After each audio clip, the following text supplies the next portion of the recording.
या सरकारला आम्ही सोडणार नाही।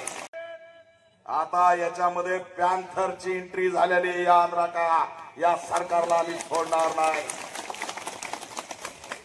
उद्या दिवाळीपर्यंत जर शेतकऱ्यांच्या खात्यात पैसे टाकले नाही तर देवेंद्र फडणवीस तुम्हाला सुद्धा दिवाळी आम्ही खाऊ देणार नाहीत, हा इशारा सुद्धा या परिषदेच्या माध्यमातून। हे सरकार अदानीचं, हे सरकार अंबानीचं 16 लाख कोटी साहेब त्यांचे माफ होतात, पण शेतकऱ्यांची कर्जमाफी होत नाही। शेतकऱ्यांचा 7-12 कोरा या घोषणा आम्ही किती दिवस द्यायच्या? ह्या फक्त 7-12 कोराच्या आम्ही बॅनर लावतोय, पण आमचा 7-12 कोरा होत नाही। महाराष्ट्रातून शेतकरी कोरा व्हायला लागलाय तरी सुद्धा सरकारला चाळ घेत नाही। ही गंभीर अवस्था आहे। मुख्य प्रश्नावरती बोलायचं नाही, असे लोक उभा केले। हे भांडवलदार धार्जिन, अदानी धार्जिन, अंबानी धार्जिन, शेतकरी धार्जिन सरकार नाही, यांच्याकडे कोणतंही धोरण नाही। त्यांना शेतकऱ्यांचा तळतळाट लागेल। आज या आत्महत्याग्रस्त शेतकऱ्यांचे काय हाल सुरू आहेत? या परभणी जिल्ह्यामध्ये घटना घडली, सचिन आणि ज्योती या 2 शेतकऱ्यांनी आत्महत्या केली। कुठे कृषी मंत्री, कुठे मुख्यमंत्री? सांगा ना मला, या सचिन आणि ज्योतीचे लेकरं आज दिवाळी साजरी करू शकतात का? अरे परभणी जिल्ह्यातलं हे शेतकरी कुटुंब बहिणीच्या लग्नासाठी 3 लाख रुपये बँकेचं कर्ज काढलं। वसुली अधिकारी जात होता, चल पैसे दी, पैसे दी, पैसे दी असं म्हणत म्हणत आकडा 2 लाखाकडे गेला।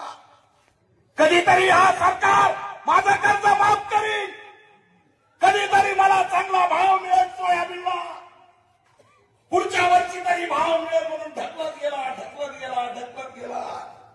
तिच्या बायकोला जाणीव झाली की माझा नवरा जगणार नाही। शेवटी दोघांनी निर्णय घेतला आणि एकामेकाला मिठी मारून त्यांनी विहिरीमध्ये उडी खाल्ली। आहे का टीव्हीला बातमी? आहे का सचिन जाधवची, सचिन आणि ज्योतीची चर्चा?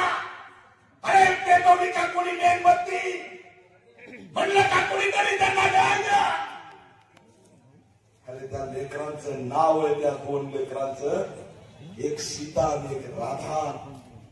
अरे सीता आणि राधा तुमचे देव, आमचे देव।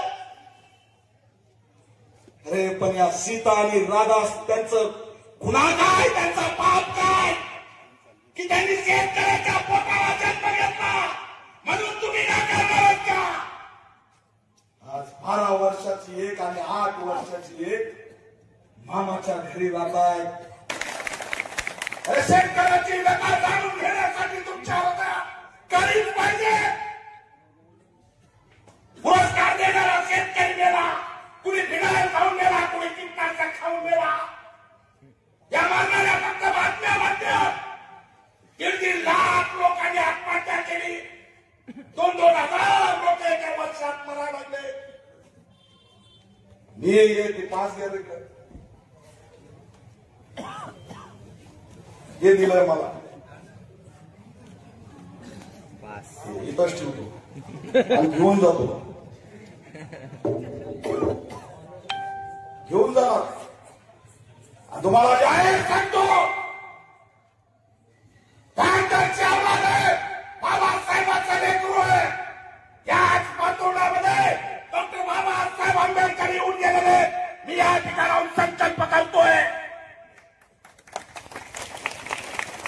यापुढे याद राखा, सरकारला सुद्धा इशारा देतोय आणि त्या बँकेवाल्या महसूल अधिकारी कोण? वसूल अधिकारी बँकेचे 1.5 ते 2 लाख करून आमची सचिन ज्योती मारणारे 302 वाले ते मनुष्यवध करणारे गुन्हेगार आहे ते यांच्यावरती मोका लागला पाहिजे. या वसुली अधिकाऱ्यावरती खरे गुन्हेगारी आहेत. 2,000 लोक एका वर्षात मारतायत. आणि म्हणून त्यांना इशारा आहे या वसुलीवाल्यांना, सगळ्यांनो जर कर्जमाफी होईपर्यंत शेतकऱ्यांच्या जर दारात गेलात ना तर यांनी मारणार नाही, घुसून टाकू असा इशारा सुद्धा या 5 हातात देऊन देतोय. करा तुम्ही, मला फोन करा, नेत्याला फोन करा. यापुढे जर वसुली अधिकारी दारात आला, घाबरायचं नाही, फाशी घ्यायची नाही, कीटकनाशक द्यायचं नाही. या पॅन्थरला फोन करा, काही मिनिटात ठोकून काढल्याशिवाय राहणार नाही हा इशारा सुद्धा देतोय. शेतकऱ्यांची पॅन्थर उभा करू प्रार्थ आहेत. काय करणार तुम्ही जर आमचा जीवच घ्यायला लागला असला तर तुमच्या सुद्धा नरडीचा खोट घ्यायला मागे पुढे बघणार नाही, हा सुद्धा या माध्यमातून जाहीर करतोय. नाटक करू नका, सत्तेची मस्ती दाखवू नका. हे काहीच करत नाही तुमच्यासाठी. बोंडाळी मुक्त कापूस त्या बियाणं ते सुद्धा देत नाही. बरं, यांचं पोट आलं होतं 6 वर्षापूर्वी, बघितलं तुम्ही? नागपूरच्या 2 जणांचं पोट बघितलं का कसं होतं? म्हणजे हे पोट आळी मुक्त होते तर त्यांना काय औषध सापडलंय काय की? पण बोंड आळीला आमचे औषध सापडत नाही. यांचं पोट कमाई करायला औषध आहे. आणि म्हणून ही व्यवस्था शोषण करणारी व्यवस्था आहे. या विरोधात आपण बंड केला पाहिजे. शेतकऱ्यांची नोंद होते, पण आज या भूमिहीन शेतमजुराची नोंद सुद्धा होत नाही. आताच सांगितलं, आम्ही अनेक अधिकाऱ्यांना विचारतो, अरे बाबा या अतिवृष्टीमध्ये शेतमजुरांचं काय नुकसान झालं? तर त्यांनी पंचनामा सुद्धा त्याचा केला नाही. त्यांनी पंचनामा कुणाचा केला? किती जनावर मेले याचा केला. यांच्याकडे जनावर मेल्याची आकडेवारी आहे, पण शेतमजूर भूमिहीन किती मेला याची आकडेवारी नाही. एवढी भयंकर अवस्था आहे. तुम्ही म्हणताय हे सरकार ओबीसीचं आहे, तुम्ही म्हणताय सरकार मराठ्यांचं आहे, तुम्ही म्हणताय हे सरकार मुस्लिमांचं आहे, तुम्ही म्हणताय हे सरकार दलितांचं आहे, तुम्ही म्हणताय हे सरकार सगळ्यांचं आहे. अरे हे सरकार जर तुमचं असतं तर तुम्ही कीटकनाशक पिऊन आणि बायकोला बिलगून विहिरीमध्ये उडी मारली नसती, लक्षात ठेवा. सरकार कुणाचंच नाही आणि शेतकऱ्यांचं तर मुळीच नाही. म्हणून हा सगळा जो खेळ उभा केलाय जाती आणि धर्माचा, त्याला उद्ध्वस्त करा. आज तुमचा शेतकरी धर्म धोक्यात आहे आणि शेतकरी धर्माची ताकद दाखवून द्या. बघा तुम्ही हे सरकार झुकल्याशिवाय वाकल्याशिवाय राहणार नाही. पण तुमच्यातला शेतकरी धर्म जागा झाला पाहिजे. ही ओळख आपली जात आहे, ही ओळख आपली धर्म आहे. बच्चूभाऊला दिलेलं रुग्ण आपलं ओळख आणि आपली जात आहे. आणि ही शेतकऱ्यांची जात आणि धर्म धोक्यात आलेला आहे. यांचा अंत बघू नका. देवेंद्र फडणवीस, या शेतकऱ्यांचा अंत बघू नका. जर का लवकरात लवकर कर्जमाफी झाली नाही तर मात्र नेपाळ सारखी परिस्थिती या शेतकऱ्यांच्या लेकरांनी महाराष्ट्रात केल्याशिवाय राहणार नाही, हे सुद्धा या माध्यमातून जाहीर. महामानव डॉक्टर बाबासाहेब आंबेडकरांनी इथं विहीर होती, ते स्वतः येऊन तिथं गेलेले.